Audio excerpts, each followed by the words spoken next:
नरेंद्र मोदी जी।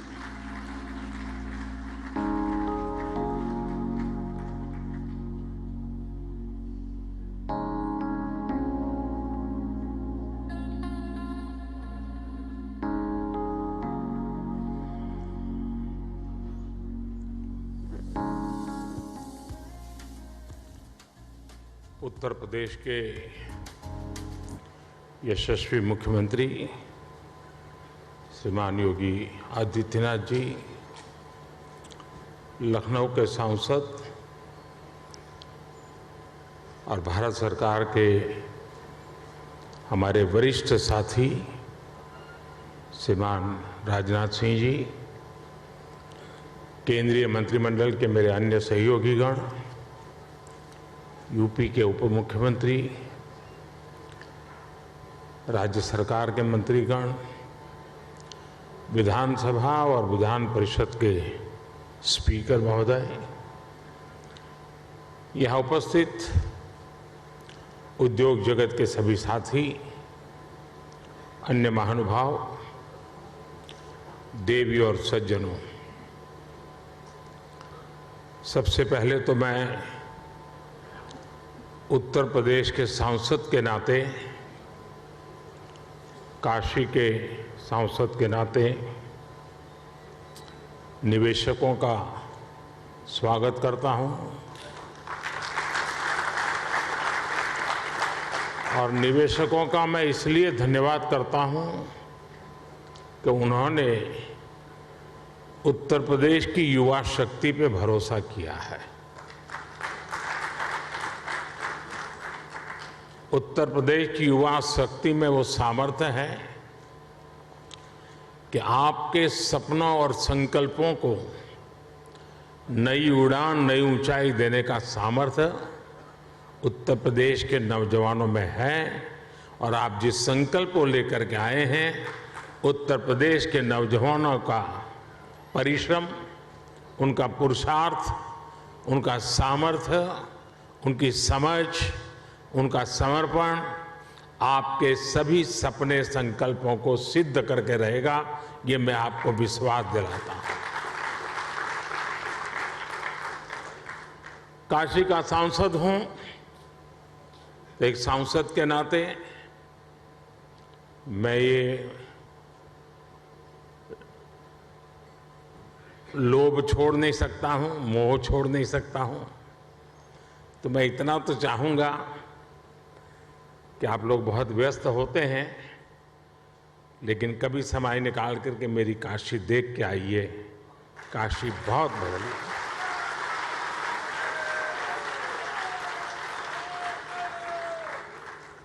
काशी बहुत बदल गई है। विश्व की ऐसी नगरी अपनी पुरातन सामर्थ्य के साथ नए रंग रूप में सज सकती हैं, ये उत्तर प्रदेश की ताकत का जीता जागता उदाहरण है। साथियों, यूपी में 80,000 करोड़ रुपए से ज्यादा के निवेश से संबंधित समझौते यहां हुए हैं। ये रिकॉर्ड निवेश यूपी में रोजगार के हजारों नए अवसर बनाएगा। ये भारत के साथ ही उत्तर प्रदेश की ग्रोथ स्टोरी पर बढ़ते विश्वास को दिखाता है। आज के इस आयोजन के लिए मैं यूपी के नौजवानों को विशेष बधाई दूंगा, क्योंकि इसका सबसे बड़ा लाभ यूपी के युवकों को, युवतियों को, हमारे नई पीढ़ी को होने वाला है। साथियों, इस समय हम अपनी आजादी के 75वें वर्ष का पर्व मना रहे हैं। आजादी का अमृत महोत्सव मना रहे हैं। ये समय अगले 25 वर्षों के लिए अमृत काल, नए संकल्प का काल, नए लक्ष्यों का काल और नए लक्ष्यों को प्राप्त करने के लिए सबका प्रयास के मंत्र को लेकर के परिश्रम की पराकाष्ठा करने का अमृत काल है। आज दुनिया में जो वैश्विक परिस्थितियां बनी हैं वो हमारे लिए बड़े अवसर भी लेकर आई है। दुनिया आज जिस भरोसेमंद साथी को तलाश रही है, दुनिया तलाश रही है, उस पर खरा उतरने का सामर्थ्य सिर्फ हमारे लोकतांत्रिक भारत के पास है। दुनिया आज भारत के पोटेंशियल को भी देख रही है और भारत के परफॉर्मेंस की भी सराहना कर रही है। कोरोना काल में भी भारत रुका नहीं, बल्कि अपने रिफॉर्म्स की गति को और बढ़ा दिया। इसका परिणाम आज हम सभी देख रहे हैं। हम G20 अर्थव्यवस्थाओं में सबसे तेजी से ग्रो कर रहे हैं। आज भारत ग्लोबल रिटेल इंडेक्स में दूसरे नंबर पर है। भारत दुनिया का तीसरा सबसे बड़ा एनर्जी कंज्यूमर देश है। बीते साल दुनिया के 100 से अधिक देशों से $84 बिलियन का रिकॉर्ड FDI आया है। भारत ने बीते वित्तीय वर्ष में $417 बिलियन यानी 30 लाख करोड़ रुपए से ज्यादा का मर्केंडाइज एक्सपोर्ट करके नया रिकॉर्ड बनाया है। साथियों, एक राष्ट्र के रूप में अब ये समय अपने साझा प्रयासों को कई गुना अधिक बढ़ाने का है। एक ऐसा समय है जब हम अपने फैसलों को सिर्फ 1 साल या 5 साल को देखते हुए सीमित नहीं रख सकते। भारत में एक मजबूत मैन्युफैक्चरिंग इकोसिस्टम, एक मजबूत और डाइवर्स वैल्यू और सप्लाई चेन विकसित करने के लिए हर किसी का योगदान आवश्यक है। सरकार अपनी तरफ से निरंतर नीतियां बना रही हैं, पुरानी नीतियों में सुधार कर रही हैं। अभी हाल ही में केंद्र की NDA सरकार ने अपने 8 वर्ष पूरे किए हैं। इन वर्षों में हम, जैसा अभी योगी जी बता रहे थे, रिफॉर्म, परफॉर्म, ट्रांसफॉर्म के मंत्र के साथ आगे बढ़े हैं। हमने पॉलिसी स्टेबिलिटी पर जोर दिया है, कोऑर्डिनेशन पर जोर दिया है, ईज ऑफ डूइंग बिजनेस पर जोर दिया है। बीते समय में हमने हजारों कंप्लायंस खत्म किए हैं, पुराने कानूनों को समाप्त किया है। हमने अपने रिफॉर्म से एक राष्ट्र के रूप में भारत को मजबूती देने का काम किया है।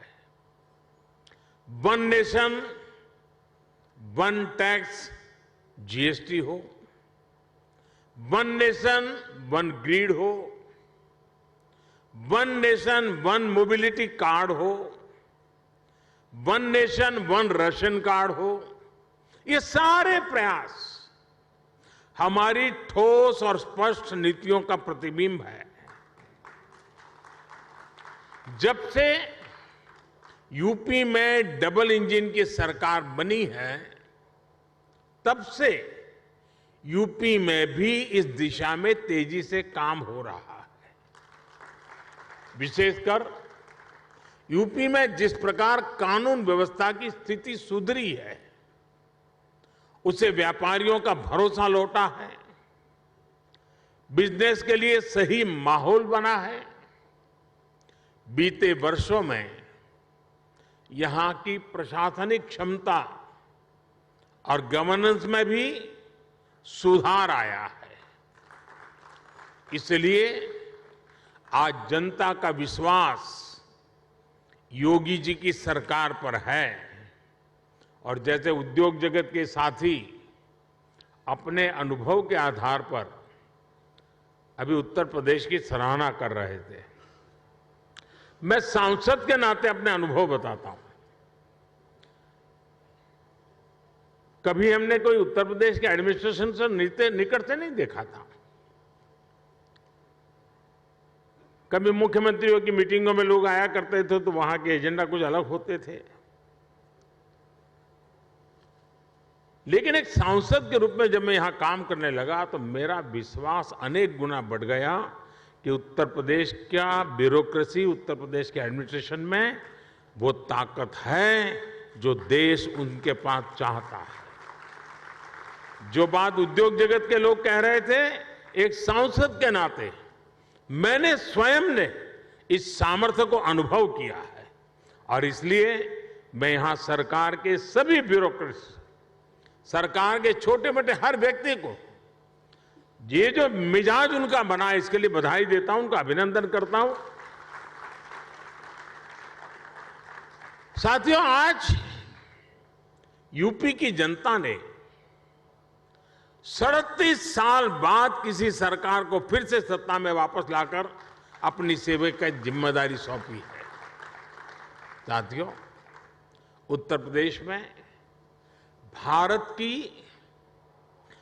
5वें-6ठे हिस्से की आबादी रहती है, यानी यूपी के एक व्यक्ति की बेहतरी भारत के हर 6ठे व्यक्ति की बेहतरी होगा। मेरा विश्वास है कि यूपी ही है जो 21वीं सदी में भारत की ग्रोथ स्टोरी को मोमेंटम देगा। और इसी 10 वर्ष को आप देख लीजिए, एक उत्तर प्रदेश हिंदुस्तान का बहुत बड़ा ड्राइविंग फोर्स बनने वाला है जी।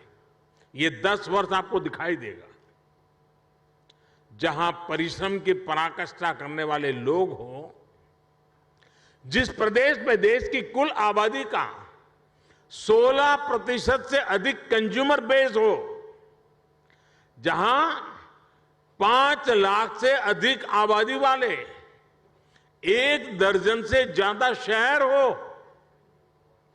जहां हर जिले का अपना कोई न कोई खास प्रोडक्ट हो, जहां इतनी बड़ी संख्या में एमएसएमईज हो, लघु उद्योग हो, जहां अलग अलग मौसमों में अलग अलग कृषि उत्पादों, अनाज, फल, सब्जियों की बहार हो, जिस प्रदेश को गंगा, यमुना, सरयू समेत अनेक नदियों का आशीर्वाद प्राप्त हो, ऐसे यूपी को तेज विकास से भला कौन रोक सकता है।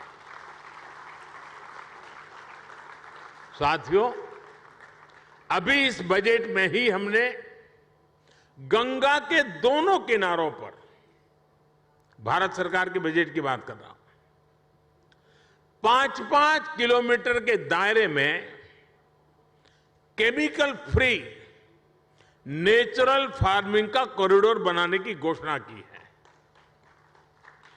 डिफेंस कॉरिडोर की चर्चा तो होती है, लेकिन इस कॉरिडोर की कोई चर्चा नहीं करता है। यूपी में गंगा 1100 किलोमीटर से ज्यादा लंबी है और यहां के 25 से 30 जिलों से होकर गुजरती है।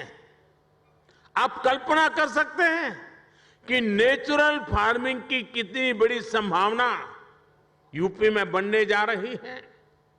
यूपी सरकार ने कुछ वर्ष पहले अपनी फूड प्रोसेसिंग नीति भी घोषित की है। मैं समझता हूं कॉरपोरेट वर्ल्ड के लिए और यहां जो उद्योग जगत के लोग हैं उनसे मैं आग्रहपूर्वक इस विषय पर कहना चाहता हूं।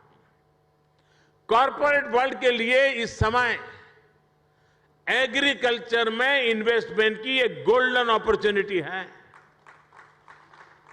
साथियों, तेज विकास के लिए हमारी डबल इंजन की सरकार इंफ्रास्ट्रक्चर, इन्वेस्टमेंट और मैन्युफैक्चरिंग तीनों पर एक साथ काम कर रही है। इस साल के बजट में 7.5 लाख करोड़ रुपए के अभूतपूर्व कैपिटल एक्सपेंडिचर का एलोकेशन इसी दिशा में उठाया गया कदम है। मैन्युफैक्चरिंग को बढ़ावा देने के लिए हमने पीएलआई स्कीम्स घोषित की हैं, जिनका लाभ आपको यहां यूपी में भी मिलेगा। यूपी में बन रहा डिफेंस कॉरिडोर भी आपके लिए बेहतरीन संभावनाएं लेकर आ रहा है। भारत में आज डिफेंस मैन्युफैक्चरिंग पर जितना जोर दिया जा रहा है उतना पहले कभी नहीं दिया गया। आत्मनिर्भर भारत अभियान के तहत हमने बड़ी हिम्मत के साथ फैसला किया है। हमने 300 चीजें ऐसी आइडेंटिफाई की हैं और हमने निर्णय किया है कि ये 300 चीजें अब विदेश से नहीं आएगी। यानी मिलिट्री इक्विपमेंट से जुड़ी हुई ये 300 चीजें हैं। मतलब डिफेंस के क्षेत्र में जो मैन्युफैक्चरिंग में आना चाहते हैं उनके लिए इन 300 प्रोडक्ट के लिए तो मार्केट, एश्योर्ड मार्केट अवेलेबल है। इसका भी आपको बहुत ज्यादा लाभ मिलेगा। साथियों, हम मैन्युफैक्चरिंग और ट्रांसपोर्ट जैसे पारंपरिक बिजनेस की डिमांड को पूरा करने के लिए फिजिकल इंफ्रास्ट्रक्चर को आधुनिक बना रहे हैं। यहां यूपी में भी आधुनिक पावर ग्रिड हो, गैस पाइपलाइन का नेटवर्क हो या फिर मल्टी मॉडल कनेक्टिविटी, सभी पर 21वीं सदी की आवश्यकताओं के अनुसार काम हो रहा है। आज यूपी में जितने किलोमीटर एक्सप्रेसवे पर काम हो रहा है वो अपने आप में एक रिकॉर्ड है। आधुनिक एक्सप्रेसवे का सशक्त नेटवर्क उत्तर प्रदेश के सभी इकोनॉमिक जोन्स को आपस में कनेक्ट करने वाला है। जल्द ही यूपी की पहचान आधुनिक रेलवे इंफ्रास्ट्रक्चर के संगम के रूप में भी होने वाली है। ईस्टर्न और वेस्टर्न डेडिकेटेड फ्रेट कॉरिडोर यही यूपी में आपस में एक दूसरे से जुड़ने वाले हैं। जेवर समेत यूपी के 5 इंटरनेशनल एयरपोर्ट यहां की इंटरनेशनल कनेक्टिविटी को और मजबूत करने वाले हैं।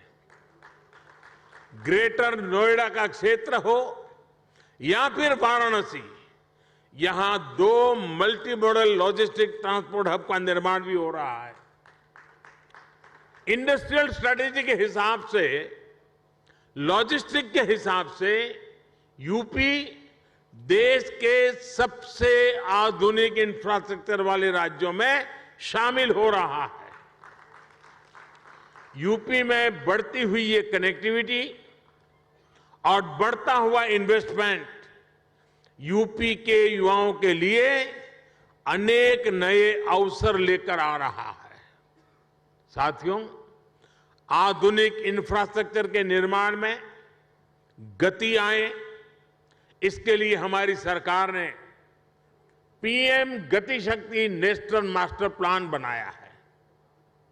ये केंद्र सरकार, राज्य सरकार, अलग अलग विभाग, अलग अलग एजेंसियां इतना ही नहीं, स्थानीय स्वराज की संस्थाओं तक को सभी को एक साथ जोड़ना, उसी प्रकार से प्राइवेट सेक्टर, बिजनेस से जुड़े संस्थानों को एक प्लेटफॉर्म पर लाने का काम ये पीएम गति शक्ति योजना के द्वारा हो रहा है।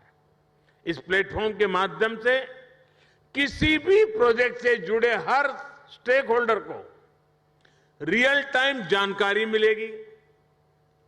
अपने अपने हिस्से का काम उसे कब तक पूरा करना है, उसकी प्लानिंग वो समय पर कर पाएगा। बीते 8 साल में प्रोजेक्ट्स को समय पर पूरा करने का जो नया कल्चर देश में विकसित हुआ है, उनको ये नए आयाम देगा। साथियों, बीते वर्षों में भारत ने जिस तेजी से काम किया है, उसका एक उदाहरण हमारी डिजिटल क्रांति है। 2014 में हमारे देश में सिर्फ 6.5 करोड़ ब्रॉडबैंड सब्सक्राइबर थे। आज इनकी संख्या 78 करोड़ से ज्यादा हो चुकी है। 2014 में 1 GB डेटा करीब करीब 200 रुपये का पड़ता था। आज इसकी कीमत घटकर 11-12 रुपये हो गई है। भारत दुनिया के उन देशों में है जहां इतना सस्ता डेटा है। 2014 में देश में 11 लाख किलोमीटर का ऑप्टिकल फाइबर था। अब देश में बिछाए गए ऑप्टिकल फाइबर की लंबाई 28 लाख किलोमीटर के पार कर चुकी है। 2014 में देश में 100 से भी कम, यानी 100 भी नहीं, 100 से भी कम ग्राम पंचायतों में ऑप्टिकल फाइबर पहुंचा था। आज ऑप्टिकल फाइबर से जुड़ी ग्राम पंचायतों की संख्या भी 1.25 लाख को पार कर गई है। 2014 में देश में 90,000 के आसपास ही कॉमन सर्विस सेंटर्स थे। आज देश में कॉमन सर्विस सेंटर्स की संख्या भी 4 लाख से ज्यादा हो गई है। आज दुनिया के डिजिटल ट्रांजैक्शन का करीब करीब 40% भारत में हो रहा है। दुनिया का 40%। किसी भी हिंदुस्तानी को गर्व होगा। जिस भारत को लोग अनपढ़ बताते हैं, वो भारत ये कमाल कर रहा है। हमने बीते 8 वर्षों में डिजिटल क्रांति के लिए जिस फाउंडेशन को मजबूत किया, उसी का नतीजा है कि आज अलग अलग सेक्टर्स के लिए इतनी संभावनाएं बन रही है। इसका बहुत बड़ा लाभ हमारे युवाओं को मिला है। 2014 से पहले हमारे यहां कुछ 100 स्टार्टअप ही थे, लेकिन आज देश में रजिस्टर्ड स्टार्टअप की संख्या भी 70,000 के आसपास पहुंच रही है। अभी हाल ही में भारत ने 100 यूनिकॉर्न का रिकॉर्ड भी बनाया है। हमारी नई इकोनॉमी की डिमांड को पूरा करने के लिए डिजिटल इंफ्रास्ट्रक्चर की मजबूती का बहुत लाभ आप लोगों को मिलने वाला है। साथियों, मैं आपको आश्वस्त करता हूं कि यूपी के विकास के लिए, आत्मनिर्भर भारत के निर्माण के लिए जिस भी सेक्टर में जो भी रिफॉर्म आवश्यक होंगे, वो रिफॉर्म निरंतर किए जाते रहेंगे। हम नीति से भी विकास के साथ हैं, निर्णयों से भी विकास के साथ है, नीयत से भी विकास के साथ है और स्वभाव से भी विकास के साथ है। हम सब आपके हर प्रयास में आपके साथ होंगे और हर कदम पर आपका साथ देंगे। आप पूरे उत्साह से उत्तर प्रदेश की विकास यात्रा में शामिल हो। उत्तर प्रदेश के भविष्य का निर्माण आपके भविष्य को भी उज्जवल बनाएगा। ये विन विन सिचुएशन है। ये निवेश सभी के लिए शुभ हो, सभी को लाभ देने वाला हो। इसी कामना के साथ इति शुभम कहते हुए आप सभी को बहुत बहुत शुभकामनाएं। धन्यवाद।